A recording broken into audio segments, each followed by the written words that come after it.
Mas por que a Bolsa de Valores? Este é o Visão Libertária, sua fonte de informações descentralizadas e distribuídas. Um evento de quase 20 anos atrás voltou a ser alvo de manchetes nos jornais no 10 de março de 2021.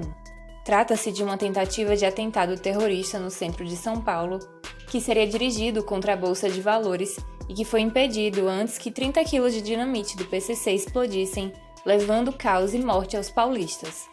Embora os eventos não sejam recentes, eles oferecem um excelente pano de fundo para quem está em busca de melhor compreender a trágica situação de insegurança do Brasil e a relação que a violência generalizada tem com certos personagens do folclore político brasileiro. Segundo detalhes da investigação do atentado de 2002, uma liderança do PCC que atendia pelo nome de Cezinha e era amigo de infância do famigerado Marcola, declarou ter bons motivos para a organização criminosa escolher a Bovespa como alvo do atentado à bomba, particularmente porque consideravam a bolsa como símbolo do capitalismo e do sistema econômico responsável pela riqueza de poucos e pela pobreza de milhões. Esse é o ponto-chave que você faria bem em memorizar.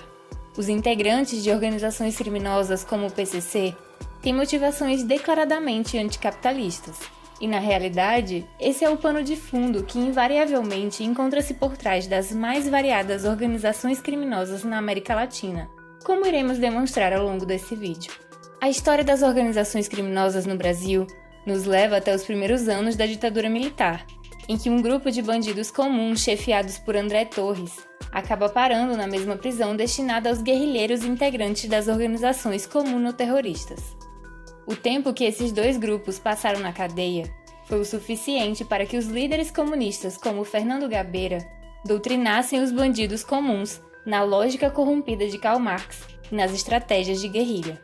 É adequado afirmar que nessa época a esquerda tinha de fato o domínio dessas táticas e instrumentos. Tanto que no mesmo período os socialistas tinham seu próprio manual de guerrilheiro urbano, escrito pelo infame terrorista Carlos Marighella. Esse conhecimento foi o fator determinante para colocar alguns bandidos mequetrefes no patamar de doutores da estratégia criminal. Vendo o potencial daquelas estratégias, André Torres e seu grupo resolveram adaptar a estrutura de comando e hierarquia das guerrilhas comunistas e elevar seu grupo de bandidos para outro patamar. Assim nascia o Comando Vermelho. O PCC, embora tenha sua própria origem e suas particularidades, certamente foi inspirado pelo sucesso da experiência organizacional do Comando Vermelho.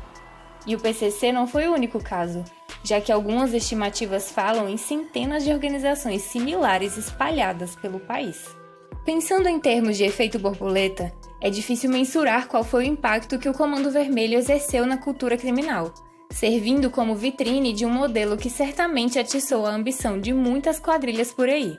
É certo dizer que sem aquele encontro entre pistoleiros e guerrilheiros, o crime provavelmente teria hoje um nível muito inferior de organização no Brasil. Claro que os mais desavisados poderiam pensar que esses eventos foram meramente acidentais, mas em matéria de América Latina, exemplos como esses citados ocorreram diversas outras vezes, como exemplifica o caso das Forças Armadas Revolucionárias da Colômbia.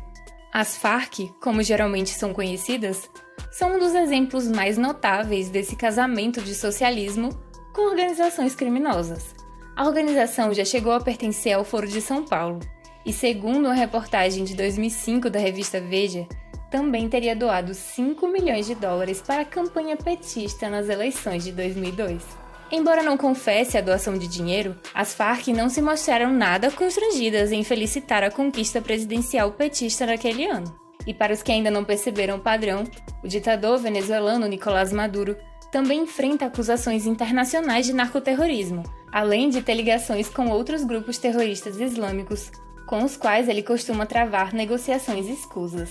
Naturalmente, esses exemplos não esgotam o assunto, e provavelmente ainda há conexões entre socialistas e organizações criminosas, que ainda iremos descobrir no futuro. Mas já encaminhando esse relato para uma conclusão, ainda parece necessário levantar a pergunta: como os socialistas passaram de empregados grevistas na Revolução Industrial para organizações criminosas e terroristas querendo matar centenas num atentado à bomba? Bem, ainda que Marx fosse inclinado a trabalhar com o proletariado industrial, alguns setores da esquerda perceberam que, na verdade, o proletariado jamais faria a revolução. De fato, o mais frequente é que os empregos fornecidos pelo capitalismo ofertassem condições de vida que o proletariado jamais usufruiu, de modo que eles dificilmente estariam dispostos a transformar tudo em cinzas. Nesse ponto, alguns revolucionários passaram a enxergar nos marginais e na escória da sociedade a fonte de onde viria a revolução que aboliria o capitalismo. Um exemplo é o próprio Bakunin, que chegou a dizer: "Para mim, a flor do proletariado não significa como querem os marxistas, a camada superior, a mais civilizada e a mais confortavelmente estabelecida do mundo operário. Essa camada de trabalhadores semi-burgueses, que é precisamente a classe da qual eles querem utilizar-se para construir a sua quarta classe governamental e que é realmente capaz de formar uma se as coisas não se endireitarem a serviço dos interesses da grande massa do proletariado.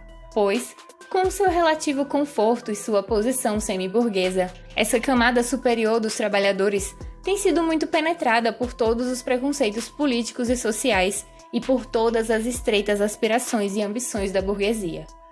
Pode-se verdadeiramente dizer que essa camada é a menos socialista e a mais individualista de todo o proletariado." E ele continua: "Por flor do proletariado, eu entendo aquela eterna carne para os governos, aquela grande escória do povo comumente designada pelos senhores Marx e Engels, pela expressão ao mesmo tempo pitoresca e pejorativa, lumpenproletariado, a canalha, a malta que, estando quase não poluída pela civilização burguesa, traz no seu coração, nas suas aspirações, em todas as necessidades e misérias da sua posição coletiva, todos os germes do socialismo futuro, sendo apenas ela, atualmente, suficientemente forte para inaugurar e para fazer triunfar a revolução social."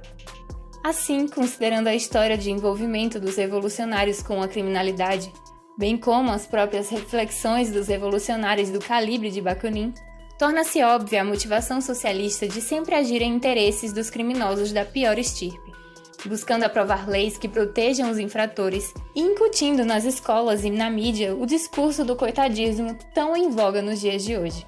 Enfim, esta é apenas mais uma razão pela qual o socialismo deve ser extirpado da sociedade, devendo os adeptos dessa ideologia nefasta receber idêntico tratamento dado aos nazistas. Em um contexto em que os comunistas optam por destruir o sistema para simplesmente reinar sobre as cinzas, não é nenhum exagero usar de todos os meios para garantir sua legítima defesa, inclusive com armas, enquanto a aquisição delas ainda é possível. Então não se esqueça, além de bitcoins, faça também o possível para comprar uma arma. Obrigada por sua audiência. Esse artigo foi sugerido por Bozo Libertário, escrito por Rodolfo Andrello, revisado e narrado por JJ Liber. Se você gostou desse vídeo, clique no ícone de curtir abaixo e compartilhe o vídeo em sua rede social. Se você deseja ser notificado de outros vídeos, clique em se inscrever e depois no ícone de campainha. Até a próxima!